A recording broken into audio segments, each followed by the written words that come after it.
Olá pessoal, então agora eu vou fazer para vocês uma condensação da live do projeto Sede. O tema da live é Insônia, o veneno amargo da vida. Esse tema relativamente poético, né?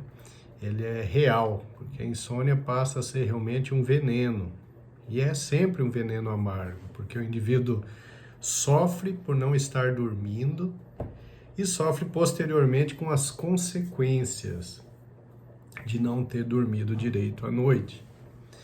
Então, infelizmente, não é possível termos uma vida realmente saudável, uma vida realmente plena, se o nosso sono não é adequado, tá certo? Então, nós já fizemos uma live anterior dentro do projeto Sede sobre distúrbios de sono, de forma bastante genérica, e hoje, então, nós falaremos mais especificamente sobre a insônia. Bom, a insônia, ela é uma dificuldade de iniciar o sono, ou de manter o sono, ou com despertar precoce. Então, são insônias diferentes. A inicial, a insônia de manutenção e o despertar precoce.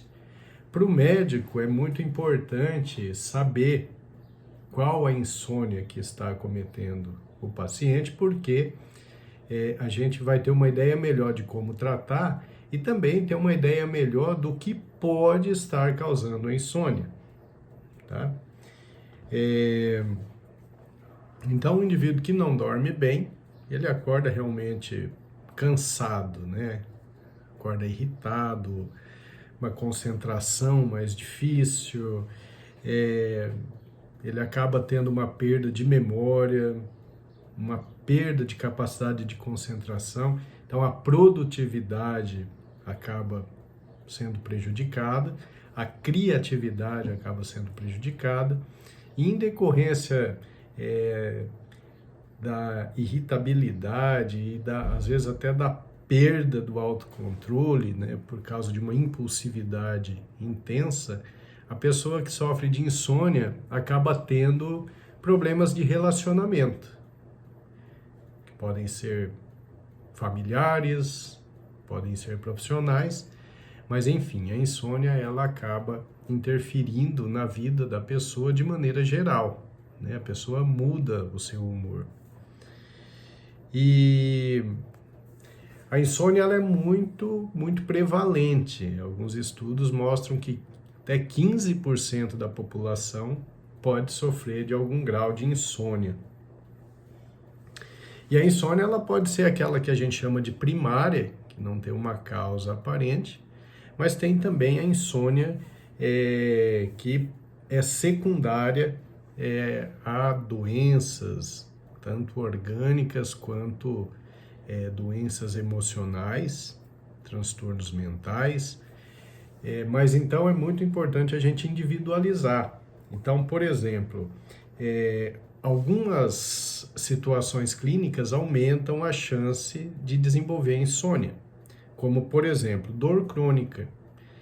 Se a pessoa tem dor crônica, de fibromialgia, por exemplo, que é aquela dor generalizada, né, dor à palpação muscular, o indivíduo tem uma polineuropatia periférica, ou ele tem uma lombalgia, uma dor nas costas terrível, crônica, por degeneração de vértebras, enfim.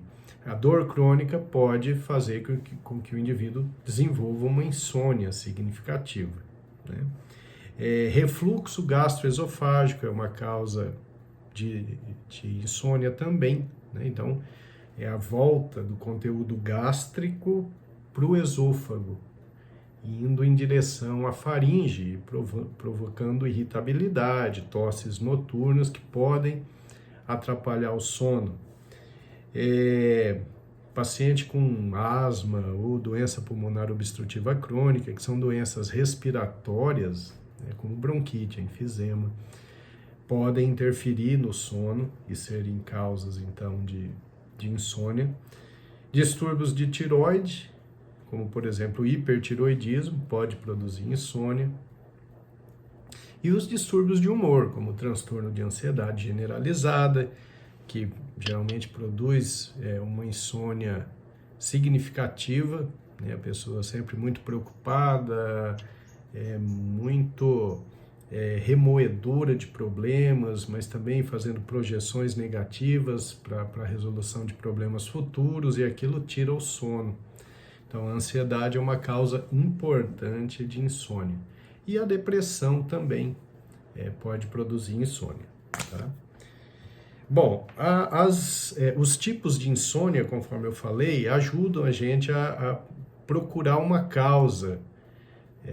Então, por exemplo, a insônia inicial, que é aquela que você deita na cama e não consegue conciliar o sono. Passam ali 20, 30, 40 minutos, né? O normal é em torno de 20 minutos para a gente poder conciliar o sono. E você não consegue iniciar esse sono. Então, nesse caso, o neurologista vai procurar uma causa. As mais comuns são a ansiedade, a síndrome das pernas inquietas, da qual falaremos bastante em lives posteriores. E dessa forma, essas alterações, essas patologias não permitem que o indivíduo durma adequadamente. Então, quando ele vai pegando no sono, ele tem um mal-estar na perna, ele precisa ficar movimentando, e isso vai impedindo que venha o sono, né? Ou a ansiedade, o indivíduo preocupado com o que vai fazer amanhã, como vai resolver problemas, enfim. Essa ansiedade também pode produzir a insônia inicial. A insônia de manutenção, que é o outro tipo de insônia, o indivíduo acorda no meio da noite. Ele pega bem no sono ali no início, mas ele acorda no meio da noite e não consegue mais dormir. Essa é a chamada insônia de manutenção. Às vezes a gente encontra nessas pessoas a apneia obstrutiva do sono, por exemplo, que nós faremos uma live sobre isso. Aliás, será a próxima live. O indivíduo pegou bem no sono, mas aí daí a pouco ele começa a roncar muito, a fazer pausas respiratórias, e aí ele tem um micro despertar, ele acorda.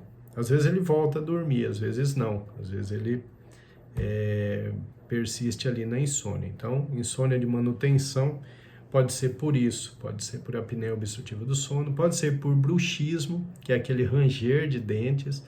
Às vezes isso acontece de uma forma tão intensa que leva ao despertar.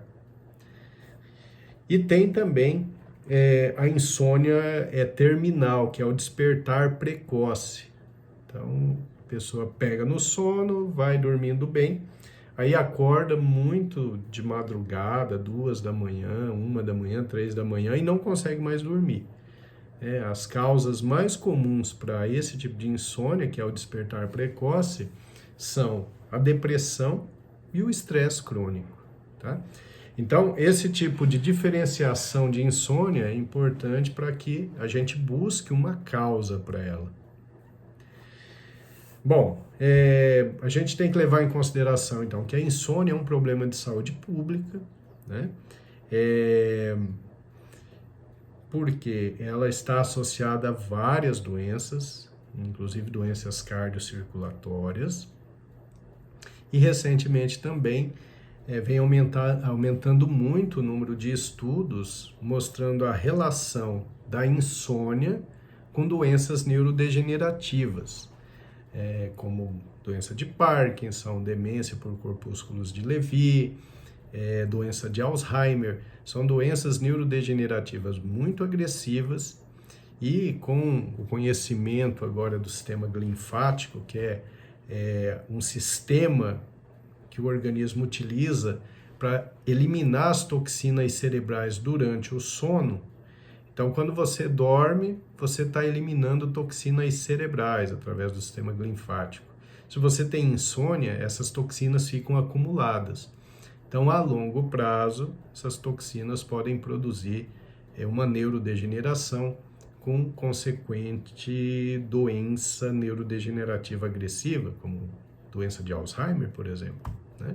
Então, os estudos sobre esse assunto vêm aumentando muito, e isso mostra que dormir bem é fundamental, não só para o cotidiano melhorar, mas para que a gente tenha uma saúde mais adequada com o passar do tempo.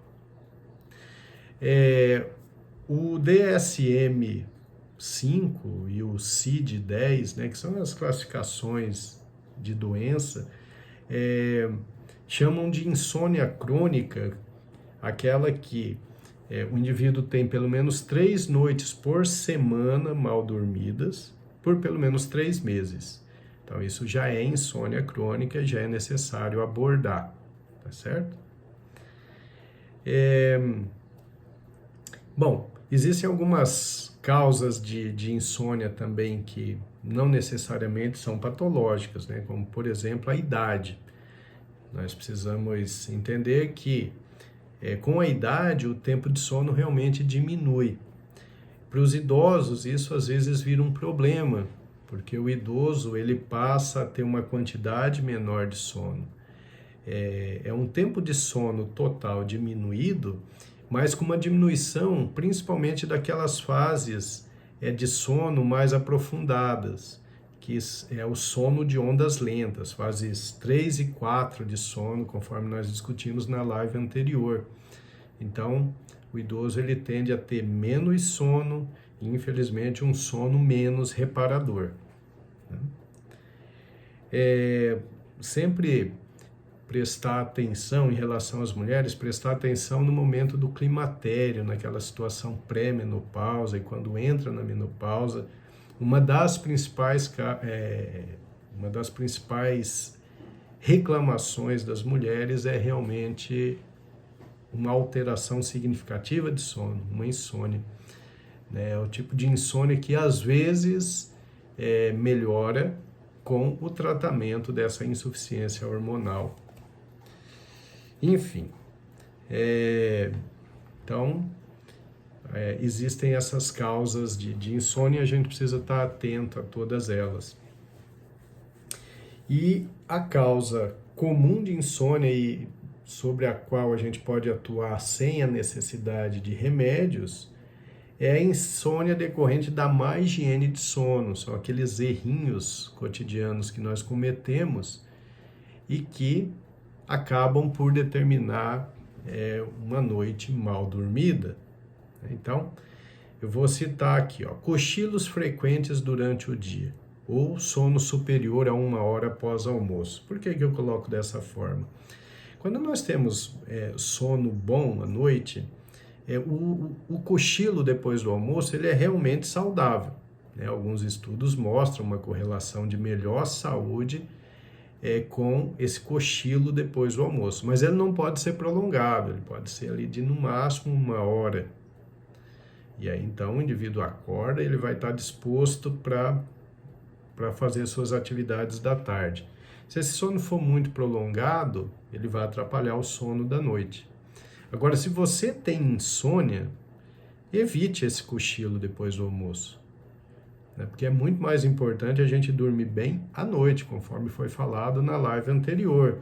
É o sono noturno, que respeita o nosso ciclo circadiano, nosso ritmo circadiano, que é o sono realmente reparador e que está associado à produção de boas substâncias, como hormônio de crescimento, testosterona, melatonina. Então, o sono noturno é preferível, né?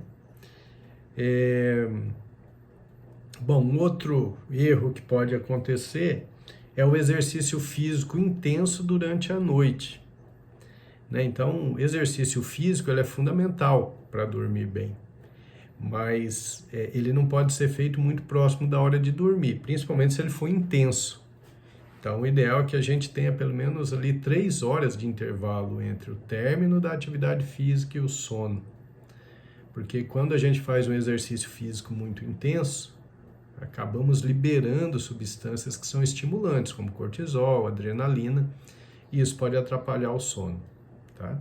Então, exercício físico é indicado sim, mas não próximo do horário de dormir. Outro problema, outro erro que podemos cometer é dormir em horários irregulares e acordar em horários irregulares. O organismo ele exige um ritmo né? Então, seria muito importante nós termos o hábito de dormir a mesma hora e acordar na mesma hora. Mesmo nos finais de semana, mesmo nos feriados, mesmo nas férias. Esse ciclo, quando ele tem horários mais rígidos, esse ciclo ele vai funcionar muito melhor. Você vai dormir melhor e vai ter muito mais ânimo durante o dia. Então, horários regulares para dormir e para acordar é importante. Uma coisa fundamental para que a gente durma bem é que o nosso quarto seja realmente um lugar muito agradável. Então, tem que ser um lugar que cheire bem, né? Tem que ser um lugar onde não tenha estímulos luminosos, não tenha barulho, colchão adequado, travesseiros adequados. E então não pode ter estímulo luminoso no quarto. O quarto ele tem que ser um lugar realmente muito muito agradável, né? A temperatura tem que ser agradável. Tem que ser um quarto que ao longo do dia ele seja bem ventilado, que ele tome sol para não fazer acúmulo de ácaros ou de fungos que podem produzir tosses e espirros noturnos que vão dificultar o sono.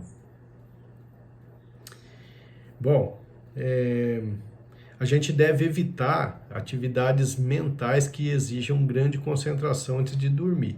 Então, é claro, né? Se à noite você vai lá discutir um problema sério, né? Ou você vai assistir um filme de ação, um filme violento, enfim, resolver problemas pelo WhatsApp. Essas situações em que o cérebro fica em alerta realmente vão atrapalhar o sono. Então, antes de dormir, ali em torno de 3 horas antes de dormir, a gente precisa se preparar para o sono. Se preparar para o sono é entrar num estado de paz, de tranquilidade, de redução de luminosidade, não se expor a barulho, porque aí o organismo vai se preparando para dormir direito. Então são detalhes simples, mas que podem fazer uma diferença significativa. Evitar o uso de estimulantes no período da tarde, né? Então, o problema maior geralmente é o café, né? O café, esses dias eu fiz um vídeo sobre isso, né? O café, ele é bom, o café, lógico, sem açúcar, né? Se você botar açúcar, o café já fica venenoso por causa do índice glicêmico elevado do açúcar. Mas o café, ele é interessante, ele é estimulante, né? Ele melhora até o nosso desempenho físico e mental, mas como ele ocupa os receptores de adenosina, e a adenosina é importante para a gente ter um sono legal, não adianta a gente usar o café no período noturno ou no final da tarde, porque ele vai atrapalhar o sono. Depois que a gente toma o café, em poucos minutos ele atinge um nível alto, e o interessante é que ele fica até 6 horas em nível alto no sangue, ocupando os receptores de adenosina. Então, as entidades especializadas em distúrbio de sono, elas falam para que você evite o café algumas horas antes. Alguns pedem para que você só tome no período da manhã, outros que você tome até às 3 ou até às 5 da tarde. Mas eu acho que uma regra legal que a gente pode seguir é usar o café pelo menos 6 horas antes do horário em que nós planejamos dormir. Então, se nós somos acostumados a dormir às 10 da noite, então o último cafezinho que você pode tomar é às 5 da tarde, né? Porque aí, aliás, 4 da tarde, né? Porque aí 10 da noite, o nível dele já vai estar baixo e a adenosina consegue ocupar os seus receptores e, consequentemente, a gente consegue ter um sono realmente melhor, tá? Isso não vale só para o café, né? Tem uns estimulantes. Então, por exemplo, o fumante. A nicotina ela é um estimulante que atrapalha muito a qualidade do sono. Então, quem fuma à noite, certamente não tem um sono de boa qualidade. Tem uma arquitetura de sono inadequada. Lembrar os riscos do álcool também, porque o álcool ele é sedativo, né? Realmente, a gente sabe que o álcool, quando ele é ingerido, ele estimula o sono. mas é um sono de má qualidade. E esse sono ele é bem profundo, na primeira metade da noite, e na segunda metade o sono fica totalmente inadequado. Você perde a capacidade de desenvolver o sono de ondas lentas. Então, ou seja, é um sono inadequado. No dia seguinte, você vai acordar mal, vai acordar cansado, vai acordar irritado. Então, o álcool não é uma boa à noite, né? Dependendo da circunstância, dependendo da quantidade, o álcool não é bom nunca, né? Mas a gente já falou sobre a importância de sabermos quanto de álcool usar, né? Por exemplo, o vinho é bom, tem resveratrol, maravilha, tem flavonoides, maravilha. Mas ele pode ser usado até no máximo 700 ml por semana, né? Isso é válido para o vinho tinto. Então é um pouquinho por dia que você pode tomar. E de preferência não à noite, né? Principalmente se você tem problemas de insônia, não deve tomar o álcool à noite. Situação ainda mais desesperadora é quando o indivíduo começa a utilizar o álcool como indutor de sono. Aí é terrível, porque ele pega no sono mais rapidamente, mas a qualidade do sono dele fica horrível. E no outro dia ele toma álcool, sono horrível, vira uma bola de neve que vai destruir o organismo, né? Bom, em relação a consequências da insônia, são aqueles que a gente já comentou por alto, né? Mas aumento de chance de doenças neurológicas, o mau humor, a cefaleia matinal é muito comum, eu vejo muito isso no consultório, as pessoas acordando depois de uma noite mal dormida e com sua cefaleia matinal. O ganho de peso é significativo, porque a insônia ela está relacionada a alterações hormonais, né? Então, você não dorme bem, você tem mais produção de grelina, que aumenta o apetite, reduz a quantidade de leptina, que é um hormônio da saciedade. Então, você acaba comendo muito mais. Além disso, você interfere na flora intestinal, no microbioma intestinal, fazendo com que haja uma prevalência daquelas bactérias chamadas de firmicutes, que são aquelas que facilitam a inflamação, que fazem você quebrar a barreira intestinal, absorver substâncias que levam à inflamação crônica subclínica, e isso, como consequência, também leva ao aumento de peso, certo? Então, isso é importante, né? Dormir mal realmente traz muitas consequências ruins, além de aumentar os riscos de acidentes, independente da área em que a gente atue, né? Bom, e em relação à higiene do sono, o que nós devemos fazer para dormir melhor, né? Então, sabendo as coisas que atrapalham, a gente já vai saber basicamente as coisas que ajudam, né? Então, eu fiz aqui uma listinha, né? Então, lógico, né? O ambiente adequado para a gente dormir. Lembrar que no quarto, como a gente, para dormir, precisa de uma produção aumentada de melatonina pela glândula pineal, qualquer estímulo luminoso pode atrapalhar o sono, tá? Inclusive aqueles LEDs, aquelas luzinhas de rádio relógio, até mesmo aquela luzinha do ar-condicionado pode atrapalhar, né? Parece tão simples, mas acho que eu tampando aquela luzinha do ar-condicionado vai melhorar meu sono? Vai melhorar, porque aí você vai produzir mais melatonina e, consequentemente, vai ficar mais fácil dormir. Então, o ambiente realmente ele precisa ser bem escuro e bem silencioso, tá? Então, a gente precisa tentar deitar e levantar em horários regulares.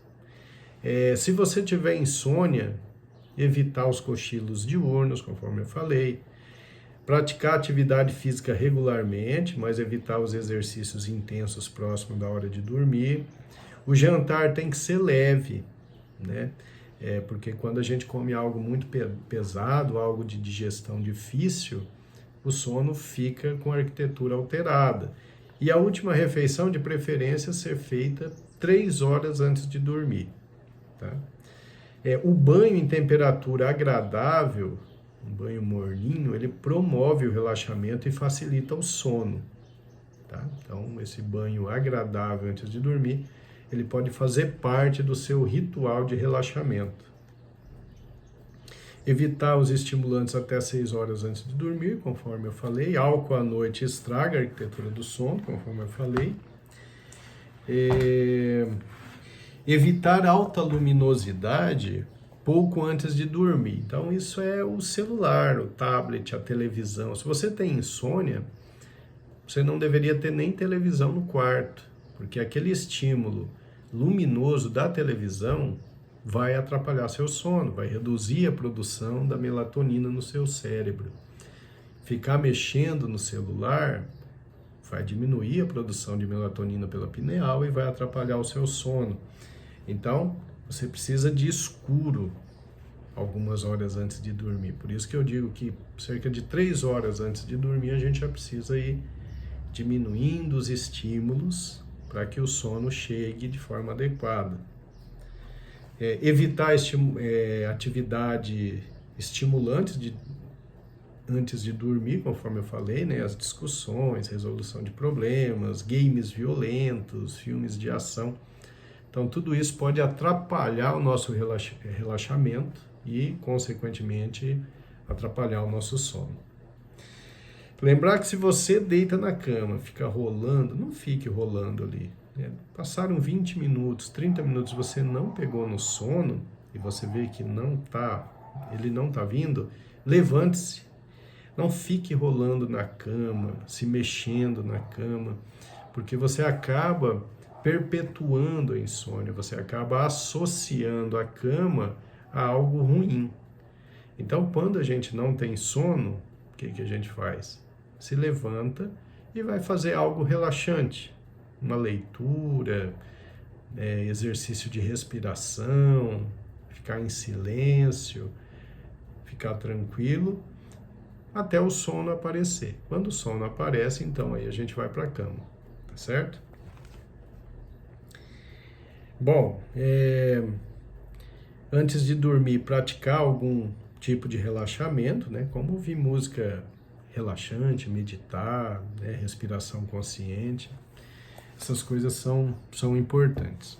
Bom, algo que eu coloquei assim, que eu acho bastante interessante, em relação à alimentação e o sono, tá? Então tem um livro chamado Seu Cérebro Bem Alimentado. Deixa eu ver se eu encontro ele aqui. Ó, esse livro aqui, ó. Seu Cérebro Bem Alimentado, da doutora Uma Naidoo.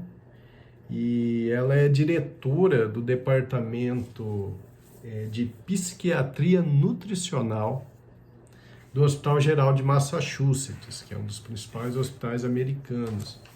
Então, vocês vejam como as coisas estão andando, né? A gente já tem um departamento de um grande hospital americano, um dos melhores do mundo, de psiquiatria nutricional. É a psiquiatra que estuda a importância da nutrição nas patologias psiquiátricas. Fantástico, né? Então, aí eu peguei algumas coisas em relação ao sono. Então, ela coloca ali, primeiro, que os alimentos ricos em ômega 3, como salmão, atum, sardinha, e às vezes até a suplementação de ômega 3 mesmo, pode melhorar a qualidade do sono, tá?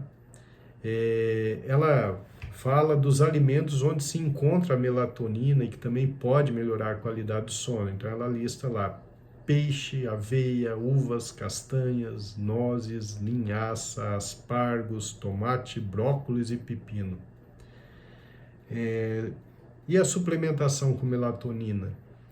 Bom, a maior parte das pessoas teria até uma indicação depois de uma certa idade, mas isso deve ser discutido com o seu médico, tá? Porque melatonina, a suplementação tem que ser avaliada individualmente, até para definir qual a dose mais adequada, né? Os alimentos onde se encontra o triptofano podem melhorar o sono. O triptofano, ele é um precursor da melatonina e da serotonina. tá? Os dois, ambos fazem a gente dormir melhor. E o triptofano, ele é precursor dos dois. E a gente encontra mais triptofano na soja, sementes de abóbora. Olha só, interessante, sementes de abóbora. Isso a gente compra nessas casas de produtos naturais, né? Aí tem a L-ornitina, que é um aminoácido essencial, que também está relacionado com melhora da qualidade do sono, e ela coloca ali os alimentos onde a gente pode encontrar mais L-ornitina e melhorar o sono. E de novo, entre os peixes, aí tem ovos, sojas e quinoa. Quinoa pode facilitar o sono porque ela é rica em L-ornitina, que é um aminoácido essencial que tem relação com o bom sono. E aí eu vi um estudo muito interessante, aliás eu vi dois, eu vi um de 2017 e 2019, que ela cita, e aí tem lá na referência bibliográfica, eu fui ler realmente estudos muito bons, com a camomila. Vejam só, a camomila. Então ela tem o poder de diminuir a ansiedade e também melhora o sono, né? Então aí eu vi um estudo lá de 2017, com pessoas com mais de 60 anos, usando lá 200 miligramas de extrato de camomila, comparado com um placebo. O grupo que ingeriu camomila teve uma qualidade de sono muito melhor. Em 2019, eles fizeram uma meta-análise, que é uma revisão de muitos trabalhos, né? E eles concluíram que o chá de camomila, ele é eficaz para melhorar o sono, né? Porque a camomila tem uma substância chamada apigenina, que se liga aos receptores benzodiazepínicos, que são receptores que estão relacionados, então, ao sono melhor quando são estimulados.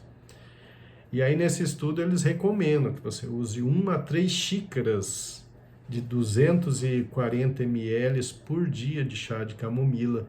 Isso pode ajudar, né? Era conselho das nossas mães, das nossas avós, mas hoje, cientificamente, já tem boas comprovações para que a gente indique o chá de camomila. Lembrar que o alface, como ele tem muito lactocina, uma substância que tem propriedade sedativa, o alface também auxilia na melhora do sono.